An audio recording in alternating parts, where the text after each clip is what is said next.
जय श्री राम, जय श्री महाकाल। एक बहुत ही स्पेशल वीडियो आप लोगों के लिए मैं बना रहा हूं क्योंकि बहुत लोगों का क्वेश्चन था कि सर अगले कुछ सालों में ऐसे कौन से सेक्टर्स होंगे जो मल्टी बैगर हो सकते हैं। मैं यहाँ पर आज बात करूंगा इलेक्ट्रिसिटी सेक्टर की, दैट इज पावर सेक्टर की, कि पावर सेक्टर में किस तरह से हमें अपना व्यू बना रखना है और क्यों रखना है।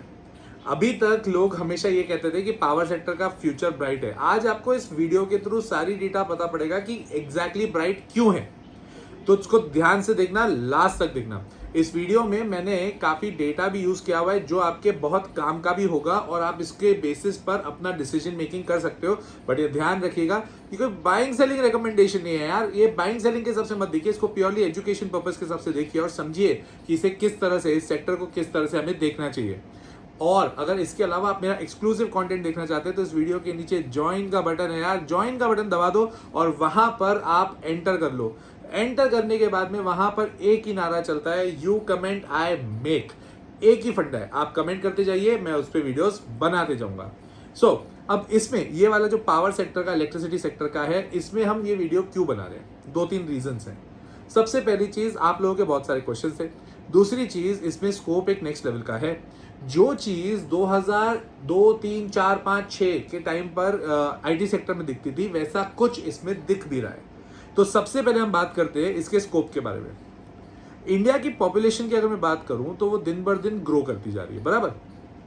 अप्रोक्सीमेटली हम लोग 145-147 करोड़ हो चुके हैं, जो गिने ऑफिशियल डेटा तो 147 के करीब करीब आ गए। और हर साल हम 2% से बढ़ते हैं। तो अगर मैं एक एवरेज मोटा माटी लेके चलूं फिगर, 1.5 करोड़, 150 करोड़ अगर मैं लेके चलता हूं तो उसका 2% होता है 3 करोड़। हर साल हम 3 करोड़ नए इंडियंस आ जाते हैं, भगवान जाने कहां से। अल्लाह की देन, भगवान की देन है भाई, यही मानते हैं ना हम। अब ऐसी सिचुएशन में ये जो नई जनरेशन आएगी, जो नया पॉपुलेशन ग्रो होगा, क्या उसको भी पावर की रिक्वायरमेंट होगी? यस। मतलब अगर पॉपुलेशन वाइज बात करूं तो स्कोप तो है, नंबर 1। दूसरी चीज, इंडिया का टोटल एरिया कितना है। अगर आप वो टोटल एरिया देखोगे तो वहां पर आपको एक चीज समझ में आएगी कि पूरे एरिया में अभी तक 100% इलेक्ट्रिसिटी का पहुंच नहीं हुआ है। और ये तो एक बेसिक फ्रेमवर्क हो गया। और बेसिक फ्रेमवर्क में हमें ये भी देखना बहुत जरूरी है कि इंडिया में गवर्नमेंट का क्या रुझान चल रहा है। एआई को हम लोग इंडिया में प्रमोट करने की बात कर रहे हैं और कोशिश करें इंडिया में एआई बनाए, जो कि टीसीएस और इन्फोसिस का एक ड्रॉबैक भी था। डेटा सेंटर्स आप लोग सब सुन रहे हो, और डेटा सेंटर्स में सबसे ज्यादा इंपॉर्टेंट चीज लगी पावर। बिना पावर के डेटा सेंटर तो नहीं चल सकता। सबसे इंपॉर्टेंट बात यह है कि आप लोगों ने सुना होगा, कुछ दिन पहले मोदी जी ने आके कहा था कि हम इंडिया में अगले 3-4 साल के अंदर 10 नए यूनिट्स ऐसे खड़े करेंगे जो सेमीकंडक्टर स्क्रैच से बनेंगे।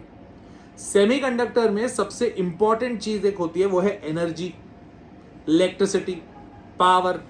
और अगर इतनी तरह से पावर बढ़ती जाएगी, मतलब देश की जनता भी पावर मांग रही है, देश की जो बिजनेस है वो भी पावर मांग रही है, और देश की सरकार भी पावर मांग रही है क्योंकि उन्हें एक नया सेक्टर चालू करना है इंडिया में।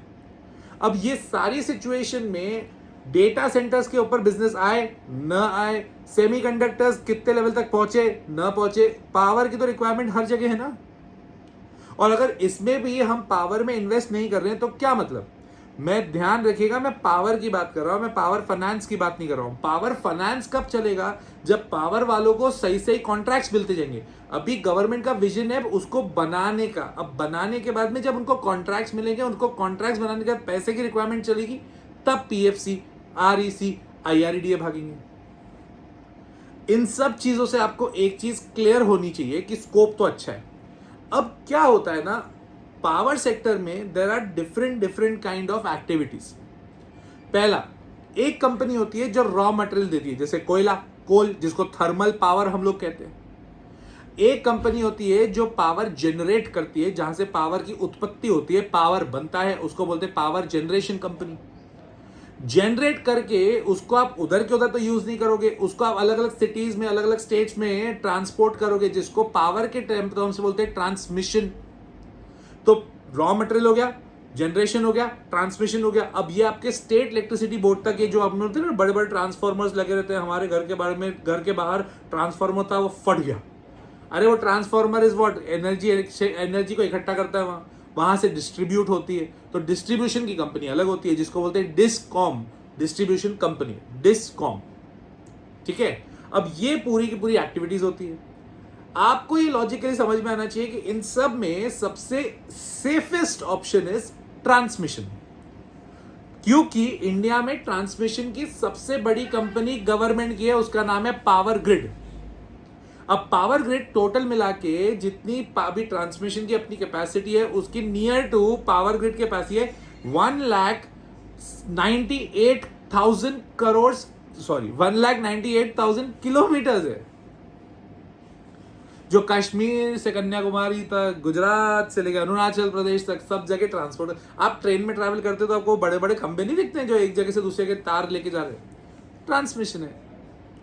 अब इंडिया के साथ प्रॉब्लम ये, वो ट्रांसमिशन में काफी अच्छा एक प्रॉब्लम भी क्रिएट होता है, मतलब इन द सेंस वहां पे पावर लॉस की सिचुएशन भी क्रिएट होती है। और अगर आप इतना डिटेल में ये सब चीजें सीखना चाहते हो ना, तो आपको बता दूं, मेरा कोर्स है द लॉजिकल इन्वेस्टर, जिसमें पावर नाम का एक चैप्टर है। हम पावर चैप्टर, आपको पावर सेक्टर का चैप्टर पढ़ाते हैं ताकि समझ में आए हम कितना डीप में जाके कौन सी कंपनीज पे ज्यादा फोकस करें। अगर आप वो करना चाहते हैं तो 15 जुलाई से मेरी नई बैच चालू हो रही है, उसको आप उस पर आप रजिस्टर करा लो। बैच साइज मैं लेता हूं छोटा, ताकि आप लोगों से कनेक्शन बना रहे मेरा। मैं नंबर ऑफ बैचेस बढ़ाने में ज्यादा विश्वास रखता हूँ rather than number of students एक बैच में बढ़ा दो, क्योंकि जब तक मेरे को लगता है पर्सनल टच नहीं हो तब तक मजा नहीं आता है। इस बैच में हम फंडामेंटल टेक्निकल एनालिसिस दोनों सिखाते हैं, 1 घंटा में पढ़ाता हूँ, उसके बाद आप लोगों से बातचीत करता हूँ ताकि कनेक्शन बना रहे और ज्यादा अच्छे से सीखें। तो स्क्रीन पर नंबर दिया हुआ है, आप उस पर रजिस्टर करा दीजिए। 15 जुलाई नई बैच है। अब आ जाते हैं कैपेसिटी वाइज। लोगों को लगता है कि रिन्यूएबल एनर्जी आने के बाद में जो हमारा ट्रेडिशनल एनर्जी का सेक्टर है वो खत्म हो जाएगा। बेतुकी की बात है ये, क्योंकि एनटीपीसी की अगर मैं बात करता हूं तो NTPC as of now 90,668 megawatts की कैपेसिटी रखता है। उसके बाद रखता है तमिलनाडु जनरेशन एंड डिस्ट्रीब्यूशन, जो कि लिस्टेड कंपनी नहीं है, और उसके बाद रखता है टाटा पावर। टाटा पावर के पास है 15,700 मेगावाट्स का पूरा सेटअप। ये पूरी सिचुएशन की अगर मैं बात करूं तो आपको ये समझ में आ जाना चाहिए, अभी भी एनटीपीसी फुल फॉर्म क्या है, national thermal power corporation, right. तो वो अभी भी कोयले से काम कर रहे हैं, और कोयला बहुत इंपॉर्टेंट है, तो कोयले को इग्नोर नहीं किया जा सकता। खत्म हो जाएगा कोयला? कुछ नहीं होगा। जब तक यहां से हम 2 डिकेड्स की बात करें तब तक तो खत्म नहीं होगा, ये ध्यान रखिएगा। क्यों, कैसे? आज की तारीख में कोयले से 49.9% का आपका पूरा सेटअप चलता है, मतलब पावर जनरेशन होता है। उससे इंडिया की टोटल जो रिक्वायरमेंट है ना 75%, वो 50%, 49% से 75% हम कवर करते हैं। रिन्यूएबल एनर्जी अभी 29% बना रहा है पावर, उससे 11% का ही सप्लाई हो रहा है, और हाइड्रो से 11% का बना रहे, 11% का सप्लाई हो रहा है। कहने का मतलब यह है कि लोग बोलते हैं कि सर हमारा तो देखना आज नहीं तो कल रिन्यूएबल एनर्जी बंद, sorry non renewable energy thermal वाला तो बंद हो जाए, ऐसा कुछ नहीं है। ये अलग बात है कि सरकार चाहेगी ये कि रिन्यूएबल एनर्जी बढ़े और नॉन रिन्यूएबल थोड़ा कम हो, खत्म नहीं होएगा। इंडिया को बहुत रिक्वायरमेंट है, बहुत ज्यादा। ठीक है, अब आ जाते हैं गवर्नमेंट का रुझान, क्योंकि ये एक बहुत क्रिटिकल पॉइंट होता है। पहली चीज, 2030 तक गवर्नमेंट 9,15,000 करोड़ रुपए इन्वेस्ट करने की बात कर रही है, जो कि 2050 तक 41.5 लाख करोड़ की बात कर रहे हैं कैपिटल एक्सपेंडिचर की। मतलब गवर्नमेंट उसमें और इन्वेस्ट करना चाहती है। और जब ऐसे सेक्टर में आप 2 डिकेड्स में ही 4 गुना अगर पैसा इन्वेस्ट कर रहे हो कैपेक्स में, तो स्कोप बहुत तगड़ा है। दूसरी चीज, 2025 में भी हमको शॉर्टेज ही हुई है इलेक्ट्रिसिटी की। तो जब आपके बिजनेस की, जब आपके प्रोडक्ट की शॉर्टेज होगी, मतलब उसकी डिमांड बढ़ेगी अगर सप्लाई बढ़ाओ तो प्राइस बढ़ाओ, यही 2 ऑप्शन होते हैं। इसके अलावा एआई, सेमीकंडक्टर्स, डेटा सेंटर्स, हम इंडिया में काम करने की बात करें, मतलब स्कोप तो बढ़ेगा, कोई डाउट ही नहीं।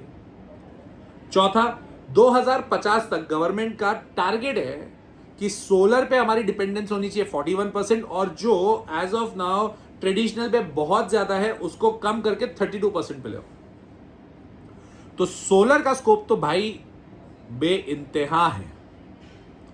तो फिर आ जाए सर कौन सी कंपनीज हम देखें इसके ऊपर। अगर आप रिस्क नहीं लेना चाहते हो, कम लेना चाहते हो, कम, टाटा पावर, अदानी पावर, ये दोनों आप सोच सकते हो। अगर आप बिल्कुल नहीं लेना चाहते एफडी से थोड़ा अच्छा रिटर्न चाहते हो, पावर ग्रिड ट्रांसमिशन की सबसे दिग्गज कंपनी। अगर आप रिस्क लेना चाहते हो तो रिन्यूएबल एनर्जी एक बहुत ही बढ़िया सेगमेंट है जिसके ऊपर मल्टी बैगर रिटर्न्स बन सकते हैं। वारी, प्रीमियर एनर्जी, विक्रम सोलर, इन तीनों को ध्यान से देखना, फंडामेंटली चेक करना। ये अलग अलग सेक्टर में आप ऐसा लो, पीएफसी, आरईसी, आईआरईडी में तब डालेंगे जब गवर्नमेंट इनको पूरी तरह से कॉन्ट्रैक्ट देना चालू करेगी, उसके पहले डालने की जरूरत नहीं। और जब तक पावर जनरेट होगा, डेटा सेंटर्स बनेंगे, ये सब होगा, तब तक इनके पास पावर आना चाहिए, तो इनको जनरेशन करना पड़ेगा। और सोलर की बात करूं तो गवर्नमेंट सोलर प्रमोट भी कर रही है। सूर्योदय स्कीम के हिसाब से 1 करोड़ घरों के ऊपर उनको सोलर पैनल्स चाहिए, जो कि लोग कर भी रहे। खेतों में लोग सोलर पैनल लगा रहे, गवर्नमेंट को पावर सप्लाई कर रहे। स्कोप तो है, अगर इसमें भी इन्वेस्ट ना करें तो मतलब नहीं है। पर आपको जो डिसीजन लेना है, आप अपने जो आपका फाइनेंशियल कंसल्टेंट है उससे बात करके लीजिए। मैंने आइडिया दे दिया है आपको, रिकमेंडेशन नहीं है ये, ध्यान रखिएगा। और कमेंट करके बताइए और कौन सी कंपनी पर डिटेल वीडियो चाहिए, मैं जरूर बनाऊंगा जैसे ये भी बना रहा हूं। टिल देन, जय श्री राम, जय श्री महाकाल।